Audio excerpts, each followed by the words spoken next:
Hey guys, tonight we slip into the grim, dangerous, and very unglamorous world of medieval assassins. Those shadowy figures who crept through castle corridors and moonlit alleys, not for glory, but to change history with a blade and a whispered name. Hollywood loves to make them look cool. But the truth? Being a medieval assassin absolutely sucked. Before you get comfy, take a second to like this video and maybe subscribe, only if you actually enjoy what I do here. And let me know in the comments where you're watching from and what time it is. I love seeing how far this little sleepy channel reaches. Now, dim the lights, maybe turn on a fan for some background hum, and let's ease into tonight's slow, quiet story. Let's get one thing straight. Nobody in medieval times woke up thinking, I'd love to stab a noble in the throat for 12 silver coins and the thrill of hiding in a barrel for 3 days. Becoming an assassin wasn't a dream job. It was a last resort, a consequence of everything else in your life going wrong. Most medieval assassins weren't mysterious loners trained by secret orders. They were desperate peasants, disgraced soldiers, ex-thieves with good aim, or people so far off society's radar they could kill someone and still not show up in the census. If you had land, a title, or even a goat, you didn't become an assassin. You hired one. But if you'd just escaped debtor's prison, had a reputation for solving problems, and could sneak into a tavern without being noticed, someone, somewhere, was about to slide a coin purse across a sticky wooden table and whisper a name. And that name, it wasn't Bob the turnip farmer. It was usually a corrupt baron, a gold-hoarding bishop, someone with 12 guards and a moat. The pay, tempting. The job, horrifying. But if you were even thinking about it, chances are you had nothing left to lose. No family, no future, definitely no dental plan. And don't expect perks. No pension, no glory, no quiet evenings by the fire. You couldn't exactly hang a sign that read discreet eliminations available. You had to stay quiet, move fast, and never, ever tell anyone what you really did. Especially not over ale at the local inn. Oh, me? I'm a carpet seller. The stains? Dye. Nobody aimed to be a medieval assassin. They landed there because the world chewed them up and spat them out wearing a hood and holding a rusty blade.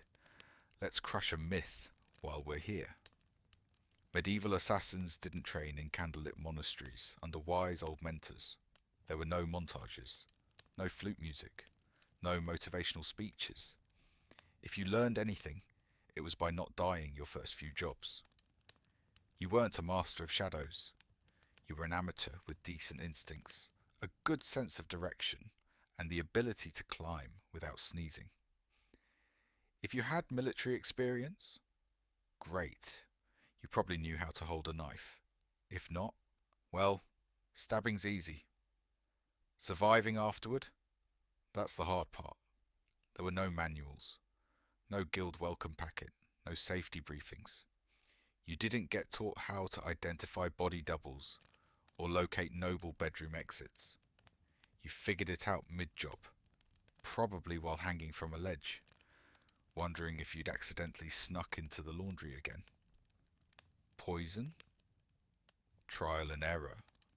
Sometimes it worked. Sometimes your target just got woozy and more suspicious of his soup. Sometimes you drank the wrong cup yourself. There was no medieval poison control hotline. Just bad guesses and a strong stomach. If you were lucky, and I mean winning a battle while drunk lucky, you might pick up a few tricks from thieves or mercenaries.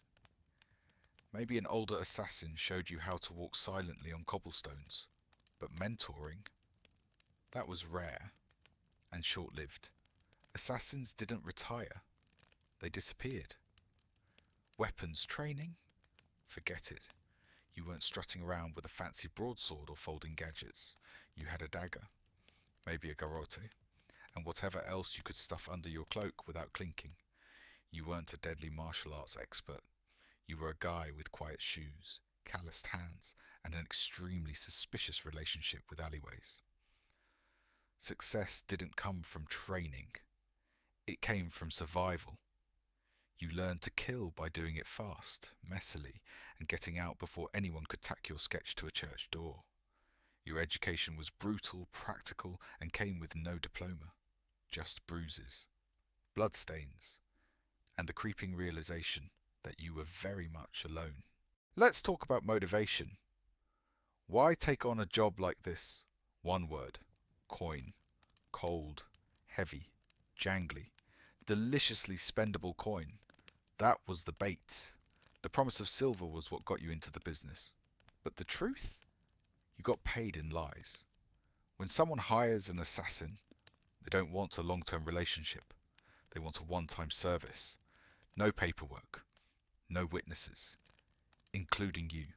They promise half now, half after. If they're generous.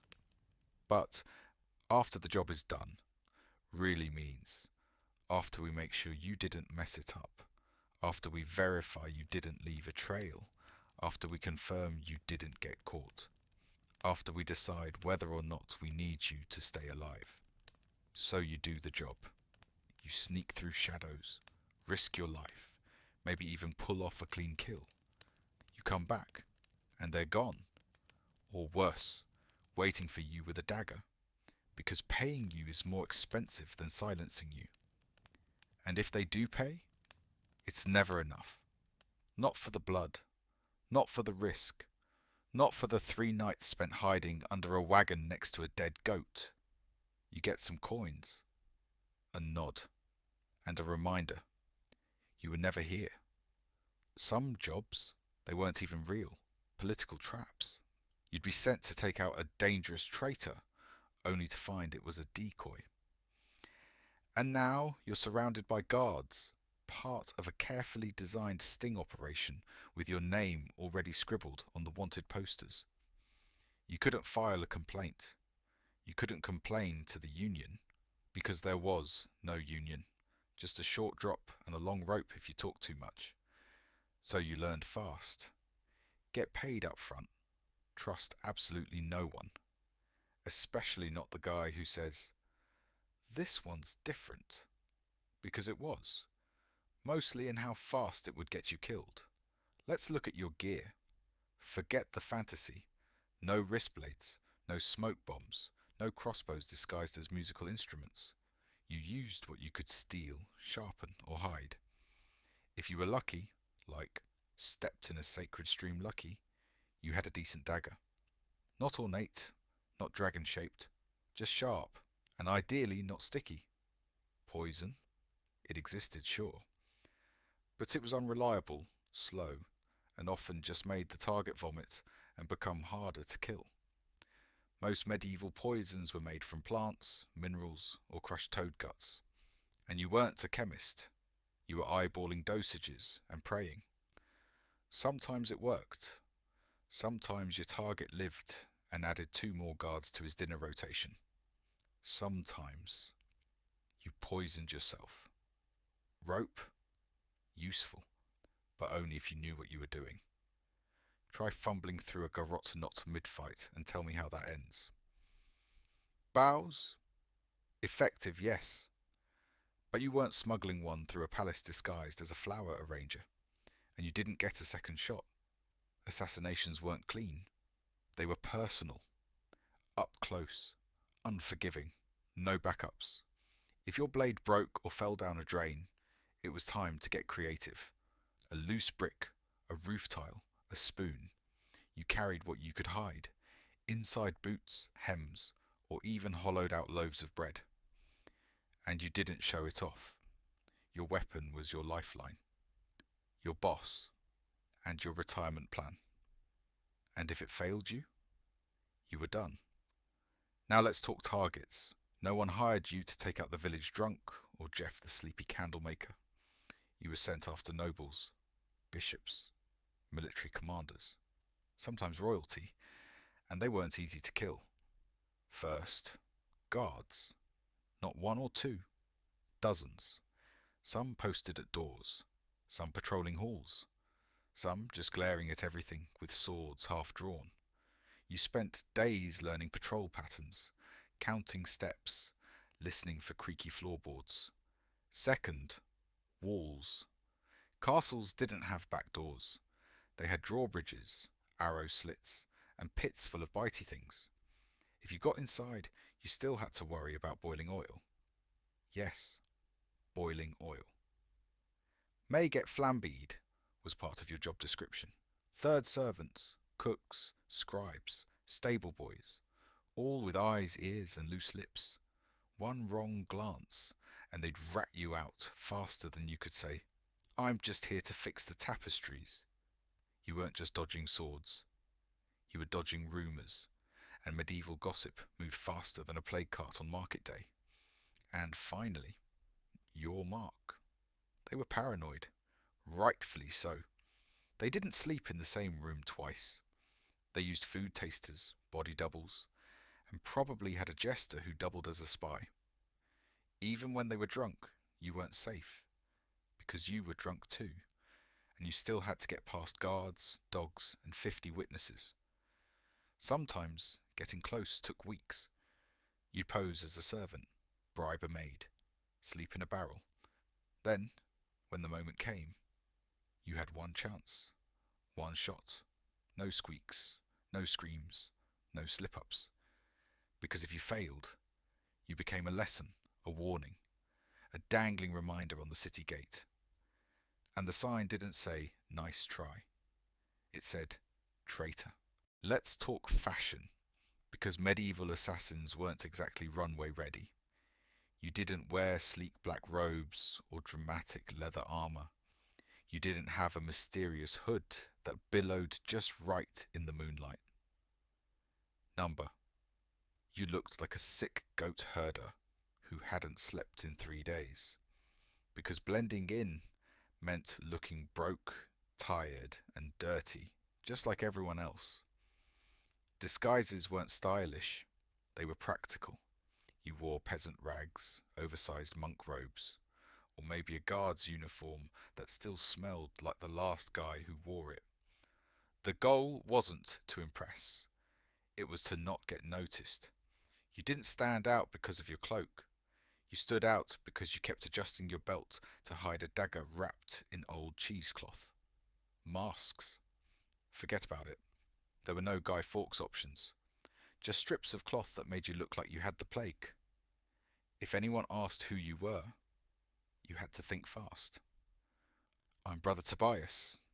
I maintain the rooftop gutters." And even if your disguise worked, you still had to blend in for hours. Pretend to know the cook's name. Smile at the stable boy. Carry a chamber pot without gagging. Any mistake, and you'd hear those dreaded words. "I've never seen you before." Then, a candlestick to the face, and wigs, no chance. Need to look older, smear dirt on your face. Younger, squint a lot and try not to speak. Your disguise didn't protect you. It bought you 5 minutes. After that, you were on your own.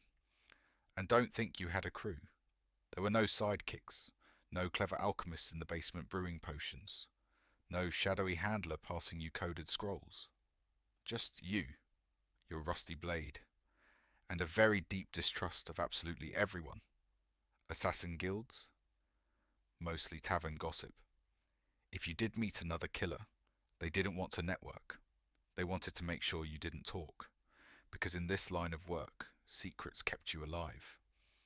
And the fewer people who knew your name, the longer you'd keep breathing. Even your clients barely knew you. And if they did, you were already thinking about disappearing. Friends? Laughable. They asked too many questions. Lovers? Dangerous. They noticed bruises, bloodstains. Why you always slept with one eye open. You couldn't settle down. One recognition in a market, one whisper in the wrong inn, and you were sprinting for the nearest sewer grate. Even other criminals avoided you. Thieves had social circles, smugglers had families. You You were the guy who made people disappear, and everyone was a little too afraid to sit next to you at dinner. You didn't talk about the job. You didn't explain how it felt to silently strangle a corrupt bishop. You kept your scars and your stories to yourself. At inns, you sat in the darkest corner, back to the wall, eyes on the door. You never drank too much, never stayed too long, never used your real name, unless someone paid you first. And even then, it wasn't your real name. Now let's say the job is underway. You've planned your route, bribed the guard, slipped into the keep dressed as a chimney sweep, and then you freeze. Maybe the target turns around. Maybe they're with their child. Maybe your hand shakes at the worst possible moment. Guess what? You're dead. Because failure didn't mean a bad review. It meant public, painful, theatrical execution. You'd be hanged, drawn, quartered, maybe burned, maybe displayed in a creative, anatomically confusing way. Mess up, and your name wasn't just cursed. It was etched into a plaque that said, "Don't try this again." Even worse, your client might now want you dead. You failed the job. Now you're a risk. Someone who knows too much. Someone who might talk. So they hire someone else to eliminate you. There were no second chances, no refunds, no oops. Let me try again tomorrow. You had one shot, and if you blew it, the best you could hope for was to disappear before anyone found out who hired you. Failure didn't just hurt your reputation, it erased you. You were only as good as your last job, and if that job didn't end with a corpse, you were the next one. Let's say you pulled it off. The dagger struck true. No screams, no guards. Just a silent drop and a very important corpse. Congratulations. Now run. Because being a successful assassin didn't mean rooftop brooding and sipping wine while the city burned behind you. It meant sprinting through alleys, boots soaked in blood, with a dog already tracking your scent. There was no applause, no victory toast, no slow motion nod from your client. You planned your exit before the kill. Escape routes, disguises, safe houses, maybe a boatman who owed you a favour, maybe just a broken window and a bruised shoulder, because the city would go into lockdown within minutes. And the guards, motivated now. They weren't just watching, they were hunting. And your client? Assuming they planned to pay you at all, they weren't waiting in some cosy tavern. They were vanishing too, because the moment you completed the job, you became a liability. You knew too much. You'd proven you could slip through defences, and that made you dangerous. Some clients paid, most ghosted. Some sent another assassin to tie off the contract, permanently. Even if you got the money, you didn't sleep. You spent the next week hiding, shaving, changing names, inventing fake backstories. You were Brother Lucian now. Just a humble monk with bad knees and absolutely no idea what a dagger is. Success didn't mean safety. It meant starting the whole game over with more enemies than before. If being a medieval assassin wasn't already miserable enough, you also had to deal with everyone else's paranoia. To the average peasant, you weren't just a killer. You were cursed. They believed you whispered to demons, smeared frog guts on your blade during full moons, could breathe death through walls. Logic? Rare. Superstition? Everywhere. Some thought you could turn invisible. Some said you made pacts with spirits. Some just thought you looked off. That was enough. One bad look, one strange coin, one whisper, and you'd be accused of sorcery, murder, or worse. Being different. Villagers didn't wait for trials. They lit torches. They threw stones. They shouted, "Burn him before he hexes the cows." You were a walking spark in a very flammable world. And poison? Ah, yes. the assassin's elegant weapon. In theory, a silent sip, a gentle slump, and done. In reality, poisoning someone was like gambling with rotten herbs and false confidence. You didn't have neat little pills. You had toads, mushrooms, minerals, and guesswork. You eyeballed dosages. You hoped the stew went to the right guy. You prayed the cook didn't taste test first. Some poisons acted fast. Others took days. Some just caused vomiting and suspicion. And if they survived, you got blamed. Not the chef, not the taster. You, the quiet stranger with herbal knowledge and suspicious eyes. If caught, you weren't executed quietly. You were interrogated. You were put on display. You were made an example. And let's say you did something huge. Changed the course of history. Killed a tyrant. Toppled a dynasty. Do people remember you? Number. You were never meant to be remembered. At best, you were a rumour, a hooded figure, a name whispered in fear, or not at all. You didn't sign your work. You didn't brag. You didn't exist. The fewer people who knew your name, the safer your client felt. And if someone did know your name, they became a liability, and so did you. You didn't earn honour. You didn't get a statue. You got an unmarked grave, or a spike with your name carved as traitor. You didn't shape history. You erased yourself from it. That was the job. Let's say you survived. The jobs, the lies, the poisonings, the betrayals. What now? Retirement? Not a chance. Assassins didn't retire. They disappeared. Maybe you changed your name, moved to a new village, pretended to sell herbs, but you never relaxed. You flinched at every knock. You scanned every crowd. You kept a blade under your floorboard and slept with one eye open. You didn't trust lovers. Didn't trust friends. Eventually, you didn't trust yourself. You stopped dreaming. Stopped laughing. Lived like a ghost pretending to be a man. There was no end game, just a slow fade. Moving, watching, hiding. Until one day, you vanished, and no one noticed. And maybe that was the best you could hope for. Being a medieval assassin wasn't romantic. It wasn't noble. It wasn't even profitable. It was cold, lonely, short. It offered power without peace, and purpose without a place in the world. You didn't make history. You vanished from it. And the only thing waiting for you at the end was silence. A silence no one would question, because no one even remembered you were ever there.